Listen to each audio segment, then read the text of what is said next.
El funcionamiento del cerebro humano es un tema que ha desglosado múltiples teorías con respecto a su evolución y sus características. Pero hoy te voy a hablar de la propuesta de Lisa Feldman Barrett, profesora de psicología centrada en la neurociencia. En su libro 7 lecciones y media sobre el cerebro humano, propone 7 ensayos y medio sobre el funcionamiento del cerebro humano y sus características. Aquí te hablaré de las primeras 4 lecciones. Comencemos. La media lección. Nuestro cerebro no está hecho para pensar. Ok, para darle sentido a esto, creo que debemos hacer un viaje en el tiempo. Porque resulta que para llegar aquí, estuvimos aquí. Lo sé, es raro, ¿no? Bueno, pues dile hola a nuestros ancestros en común. Es aquí donde tú dices, ¿cómo es eso posible? Bueno, pues resulta que hace 550 millones de años, los anfioxos eran criaturas que habitaban los océanos. No tenían instintos de supervivencia y solo se quedaban quietos esperando a que la comida llegara o ellos mismos fueran la comida. Y no parecía haber ningún problema con eso. Estas criaturitas solo tenían estómago, boca y carecían de cerebro y solo estaban por ahí, existiendo. Pero en ese momento, los volcanes empezaron a tener más actividad, llegando a un periodo más cálido. Esto provocó que llegara el periodo cámbrico. Este periodo permitió que la vida y la evolución se abrieran camino en el mundo, permitiendo así que el cerebro desarrollara una de sus primeras funciones con el propósito de la supervivencia. Así es, estoy hablando del presupuesto energético. Aquí el cerebro busca mantener un equilibrio, intentando conjeturar cuándo se debe gastar recursos y cuándo se deben ahorrar para así no morir. Bueno, por ejemplo, cuando dejamos de comer, nada en nuestro cuerpo funciona de manera correcta. Tenemos frío, no podemos concentrarnos en nada y nos sentimos extremadamente cansados, ya que el cerebro manda todos los recursos disponibles a que los órganos sigan funcionando y nuestro corazón siga latiendo y nosotros, pues, ya sabes, sigamos respirando.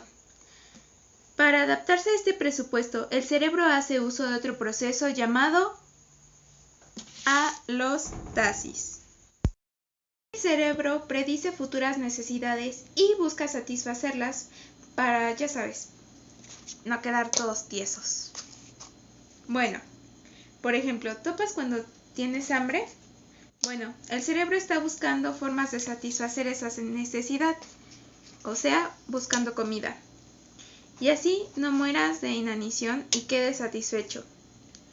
Aquí el cerebro aprende de vivencias pasadas que te satisfacieron, como la comida, o que te dañaron, como lo es quemarte, y así replicarlas o evitándolas, tomándolas como una amenaza. Lección 1. Tenemos un cerebro, no 3. Aquí se habla de 2 posturas, una propuesta por Paul MacLeod. El neurocientífico postula que el cerebro se divide en 3 capas. Tenemos el cerebro reptiliano, que reacciona a las necesidades básicas, como alimentarse o defenderse de cualquier amenaza. Después tenemos el cerebro límbico. Controla los sentimientos, el dolor, el sexo y el placer, etc. Básicamente lo que nos hace ser nosotros mismos o un tanto impulsivos, se podría decir. Y luego tenemos el cerebro neocórtex. Se encarga del aprendizaje, la escritura y el desarrollo del lenguaje. Y tenemos a Feldman. Ella propone que el cerebro es una red neuronal, que no existe una parte que controle al resto. Es una red llena de redes que se comunican entre sí. Es obvio que existen redes más relevantes que otras, como el de la visión, pero cabe destacar que aquí existe otra capacidad cerebral conocida como plasticidad cerebral.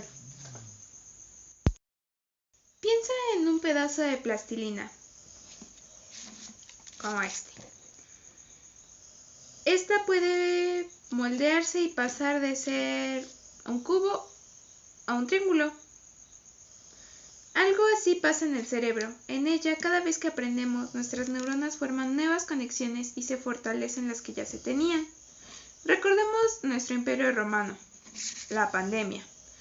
Nuestro cerebro tenía una estructura para estudiar, o sea, las clases presenciales, pero se modificó para aprender y adaptarnos a las clases en línea. Aprendimos a usar Classroom, Teams y nos volvimos buenos usando las nuevas tecnologías.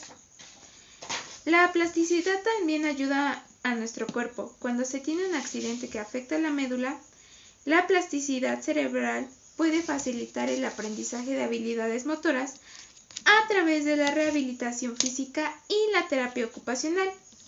A veces no se recupera del todo de la movilidad, pero busca compensar esta pérdida. Pero, así como se fortalecen estas conexiones, también se pueden debilitar y desaparecer. A este proceso se le llama poda. Un ejemplo son las matemáticas. Se puede aprender a resolver, pero si se deja de practicar, es posible que se olvide no por completo, pero sí una gran parte, ya que para el cerebro este proceso no es importante y no es relevante y no tiene cabida en nuestro cerebro. Lección 3. Los pequeños cerebros se conectan a su mundo. Aquí Feldman reflexiona sobre el cerebro de un recién nacido. Los cuidadores primarios, o sea, los padres o tutores, deben tener un rol muy activo en el desarrollo de su cerebro. Aquí los padres deben cuidar, alimentar, bañar y estimular los sentidos del bebé, ya sea cantándolos o creando conexiones como de qué es un perro, qué es agua, quién es mamá, quién es papá, etc. Bueno, nuestros genes requieren un entorno físico, un nicho lleno de otros humanos que compartieron nuestras miradas infantiles, nos hablaron con intención, establecieron nuestro cerebro, un horario de sueño y controlaron nuestra temperatura corporal, todo para producir un cerebro completo. 4. Nuestro cerebro predice casi todo lo que hacemos. Las experiencias pasadas forman nuestra realidad y así nos preparamos para eventos futuros. Esto para cuidarnos de posibles daños o solo para satisfacer una necesidad. Básicamente, un estímulo surge una reacción. Esto pasa mucho con los traumas porque tanto el cerebro y el cuerpo fueron estresados. Por ejemplo, a las personas que van al dentista. En una experiencia previa le sacaron las muelas del juicio y eso tuvo que doler. Esto produjo un trauma. Entonces, para futuras ocasiones la persona irá con miedo a su cita y su cuerpo reaccionará con temblores, sudoración y un nudo en el estómago. También se puede ir a algo más sencillo, como el simple hecho de amarrarse los zapatos. Amarrarse los zapatos implica que no te caerás pisando tu propia agujeta. Incluso esto mismo puede incidir en otras personas, sin que nosotros hayamos pasado por un trauma. Por ejemplo, que muchas personas le digan a otra que la picadura de una abeja duele mucho. Entonces se puede atribuir a que las abejas se les tiene que tener miedo. Entonces se les tendrá un miedo a las abejas solo por experiencias que alguien más mencionó. Estas 4 lecciones ofrecen un buen contexto previo de cómo funciona el cerebro.